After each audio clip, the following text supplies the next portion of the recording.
Let's break off our engagement. I'm marrying her instead. What? That's the way it is, sorry about that. The one laughing triumphantly next to him is my half-sister. Several months have passed since that shocking event. Just as the wound from the broken engagement began to fade and I started to move forward, I saw my sister again on my way home from work. Huh? Why are you here? I tried to hurry past without her noticing, but she said, "Found you. I've been looking for you." She seemed angry, but I had no idea why I should be the one being scolded. If anything, I should be the one who's mad. What do you want? I've got nothing to say to you. What the hell is going on? You've been lying to me, haven't you? Huh? What on earth are you talking about? I'm a saleswoman and I just turned 30. A year ago, I started dating a man named Michael and he proposed to me a month ago. We were engaged, but that was called off today. As someone who wants to get married and have kids like me, having the engagement broken off just before turned 30 is nothing short of a disaster. After breaking up with Michael, I headed straight to my family home where my mother was waiting. Of course, the fact that my engagement was off, and the reason why, was too cruel to bear alone, so I called my mom immediately. She quickly said, "I'm at home right now, so come over." "Where are you? Should I come and get you?" Even though I was dumped by my fiancé, there were people who cared for me. Just feeling that lightened my heart a little. I told her I could get home myself and, with my mind blank, I got on the train and headed for my family home. When I arrived, my mother was waiting for me at the front door and said, "Welcome home." I'm home. As I said that, the tears I had been holding back came pouring out like a waterfall. Without asking what had happened, my mother silently waited for my tears to calm down. Then, when my tears had subsided a bit, I started to tell my mother about what had happened that day. I was supposed to meet Michael today, but when I got to the meeting place, Becky was there too. What? It's not surprising that my mother was shocked. Becky is my half-sister. Although she's my half-sister, we can't exactly say we get along well. We've had a complicated relationship since forever. I had never introduced Michael to her, so I had no idea why Becky and Michael were together. But the unexpected pair had more shocking news. "Harper, there's something I have to tell you today. I want to break off our engagement." "What?" Of course, I couldn't accept it right away.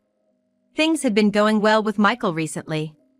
We had even taken a short trip last week and discussed our wedding rings. There had been no signs that he was going to break up with me. Why? Can you tell me why? I had a bad feeling when I saw Becky next to him. That's because Becky has always tried to steal my boyfriends and friends in the past. But after growing up, none of this happened, and I honestly thought it wouldn't happen anymore. I wanted to believe so. But Michael's reply was, "I've fallen in love with someone.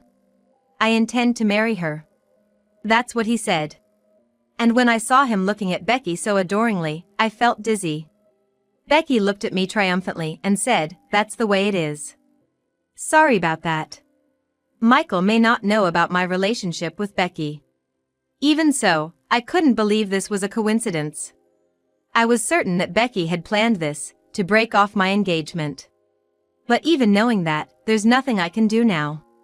If Michael has fallen in love with Becky, no matter how much I try to convince him otherwise, it will just sound like I'm a sore loser. I should be angrier at having the person I promised to marry taken from me. Maybe I should be clinging more, saying I don't want to break up. But I couldn't do that. I felt that if I did, I would feel even more miserable. "I understand, it's okay now." I said just that in a small voice, and turned my back on them. Then I called my mom, and that brings us to now. After hearing everything, my mom paused a bit, and then in a kind voice said, "You must have been through a lot, cry all you want until you feel okay." Yeah, thanks. I'm really glad to have my mom. It's going to be tough for a while, but I'll surely be able to think positively. That's when my mom shocked me with her words.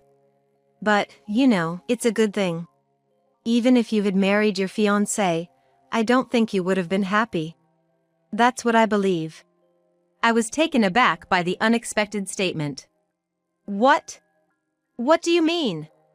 Then my mom smiled softly and said, because he's a man who could easily discard a wonderful woman like you. Also, I don't think things will go well between those two. Happiness built on hurting others so ruthlessly is fragile. There's something else that's been on my mind. I don't have proof, so I can't say it now. But I'm sure you'll understand soon, Harper. Don't worry, you're going to be happy.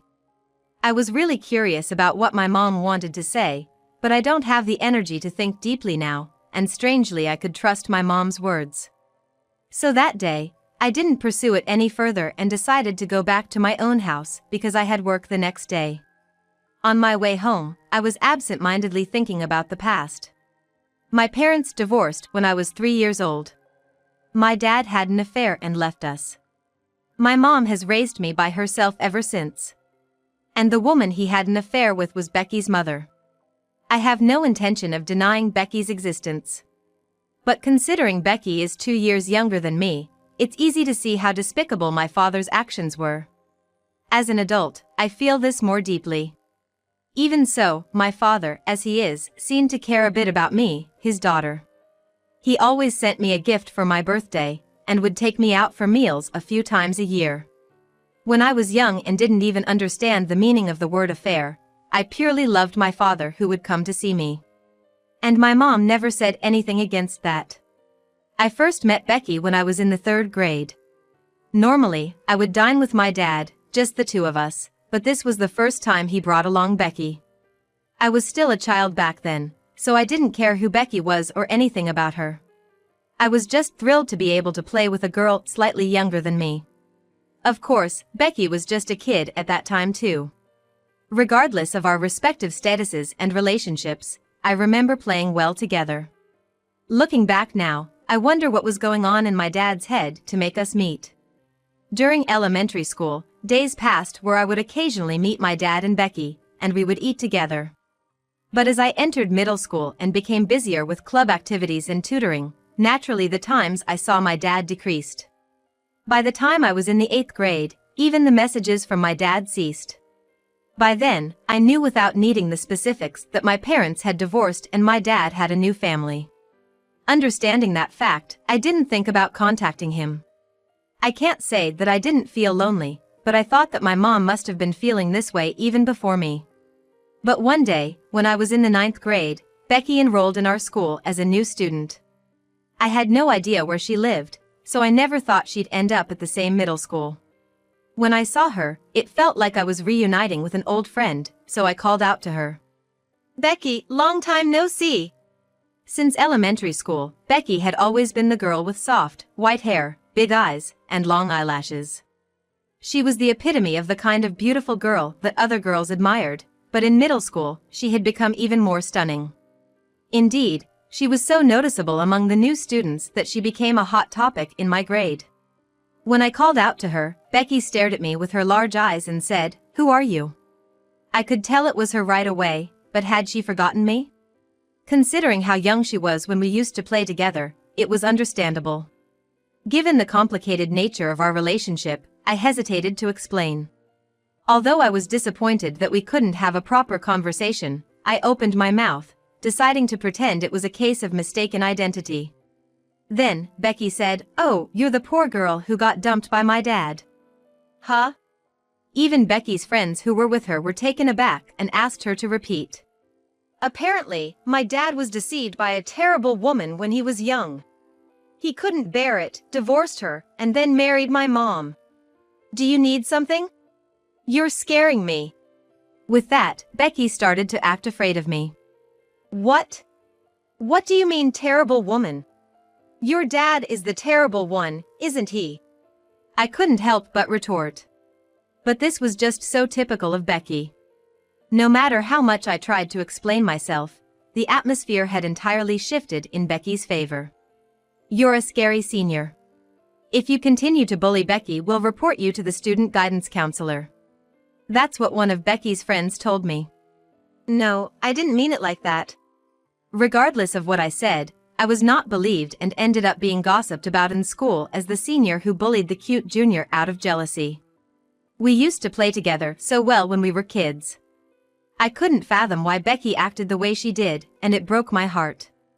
I was even dumped by my boyfriend, who accused me of bullying a junior, something he said he hadn't expected from me. To add insult to injury, a few months later, he was dating Becky. This happened twice. I understand that in a small middle school community, it's not unheard of to date the same person. But for it to happen twice? That was beyond mere coincidence. I tried confronting Becky about it, but it only backfired with further accusations of me being a bully. Moreover, these false rumors about me never cleared up until graduation. I finally gave up on understanding Becky and chose to attend a high school where no one from my middle school was enrolled. No one knew about the rumors, and there was no Becky, so I wasn't worried about any further gossip. I was at peace with my high school life, but in the spring of my junior year, I was in for the worst surprise. Becky had enrolled in the same high school. And she was also a manager of the soccer club, just like me.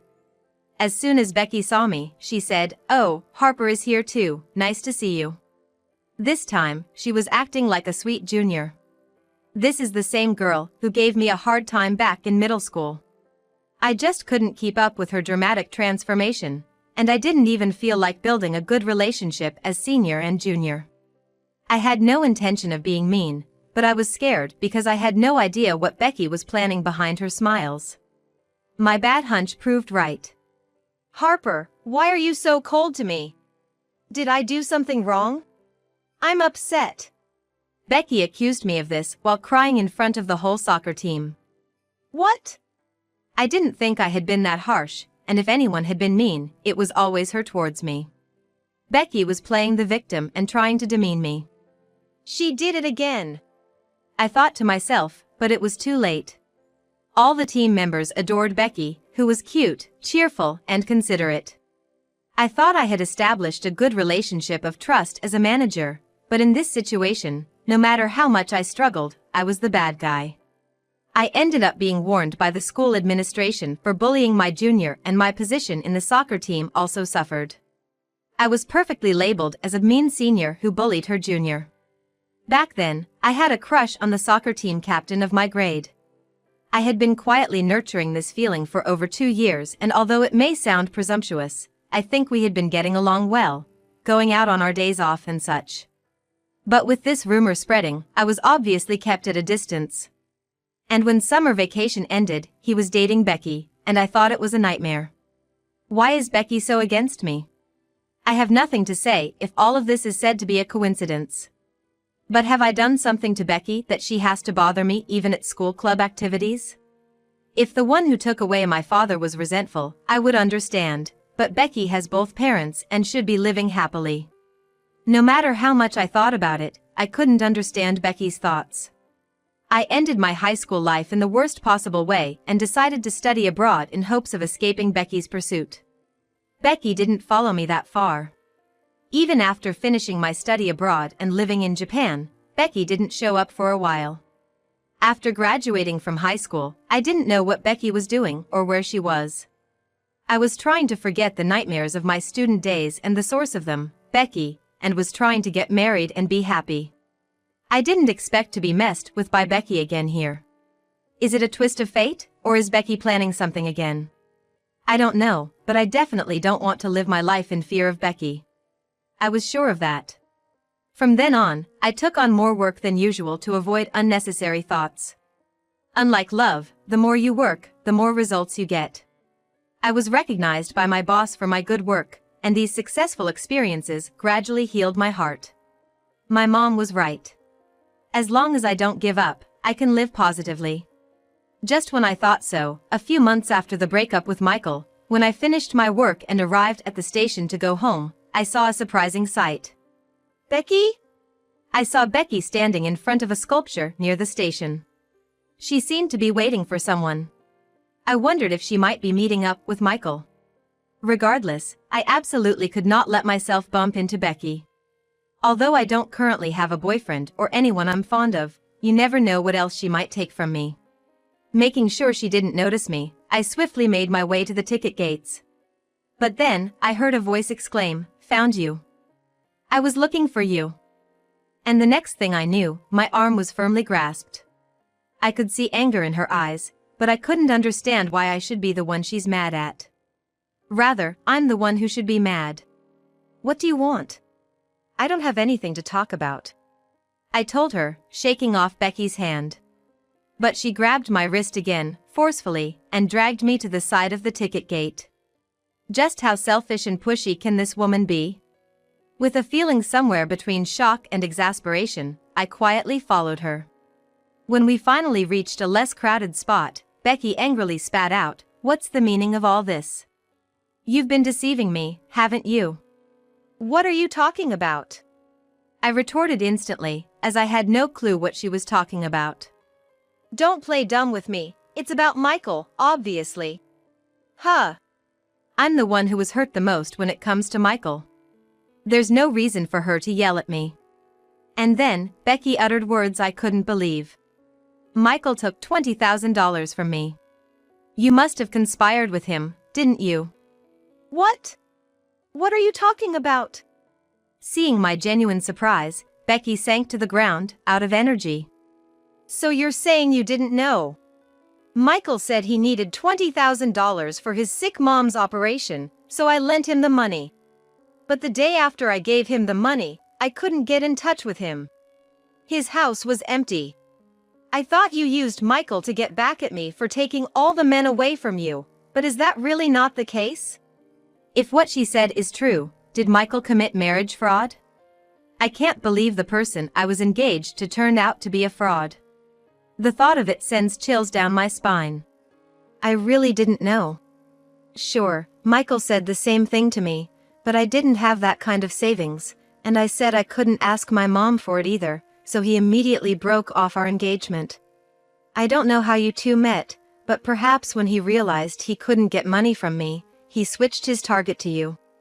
I was surprised at myself for being able to talk about Michael, who I was heartbroken over, as if it was someone else's business. But Becky, of course, wasn't in a place to think about that. "I was irritated when I saw you coming out of a jewelry store, looking happy with a guy. That's why I stole him to get back at you, but I never thought it would turn out like this." I finally heard Becky's true feelings. As I suspected, she had intentionally stolen my boyfriends, the men I loved, and even my fiancé. I said to Becky, exasperated, "You're beautiful and have a bright, captivating charm. But because you've only wished for my misfortune and acted thoughtlessly, haven't you brought this unnecessary disaster upon yourself?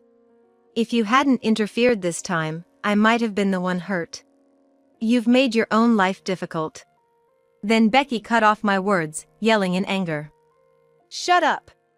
Don't you dare lecture me! If it weren't for you, Dad would have been all mine. That's what I didn't like. Mom and Dad were always fighting over child support for you, and every time Dad visited you, Mom cried. I hated you." This was the first time I heard Becky's true feelings. I, who was left alone with my mother, did feel the absence of my father from time to time, but I never had to witness their fights or experience any heart-wrenching feelings. Of course, I think my mom felt sad in ways I couldn't see. But I was raised happy as her daughter. On the other hand, Becky, who appeared to have a happy family with both parents, was dealing with struggles unknown to others. That's not to say I think it's okay for her to harass me, not at all. Hearing Becky's true feelings for the first time, a part of me couldn't help but feel sympathy. "I've lent out all my savings and even gotten into debt. I quit my job to get married, what am I supposed to do now?" Becky lamented. It's her own fault she got caught up in this marriage fraud while trying to harass me. Honestly, I can't help but think she brought this upon herself. But after hearing what she just said, I couldn't just stand by and do nothing. "I can't help you with money. But I can at least help you find a job," I offered. "Huh?" She probably didn't expect me to throw her a lifeline. She looked at me in surprise. "Someone at my company just left their receptionist job. They're looking for a replacement. Of course, I won't forgive you if you try to harass me again. But if you've learned your lesson, I'll help as much as I can." Even I thought I was being too lenient. But we are sisters after all. Seeing Becky so broken and crying, I couldn't just ignore her. I am sorry. I'm really sorry. Becky cried, sobbing uncontrollably. She must have been overwhelmed with regret for everything. From then on, Becky really did start working as a receptionist at my company. Even after all that harassment, and despite thinking I never wanted to have anything to do with her again. I can't believe I was stupid enough to invite her to work at the company where I work. As expected, Becky became popular in the company due to her vibrant appearance and innate brightness. But she's finally learned her lesson and doesn't harass me anymore. She looks a little embarrassed whenever I pass by, but she doesn't spread nasty rumors or speak in a fake voice. Honestly, I'm relieved. By the way, it seems that my mom once overheard a suspicious phone call from Michael when we were engaged. But she didn't have any evidence, so she was debating on what to say to me when the engagement was broken off. While the situation isn't what we imagined, in the end, my mom, Becky, and I are living our lives positively in unexpected ways. Whatever hardships may come in the future, I'll remember my mom's words. No matter what, I'll be happy. I'll be fine. I'll chant in my heart.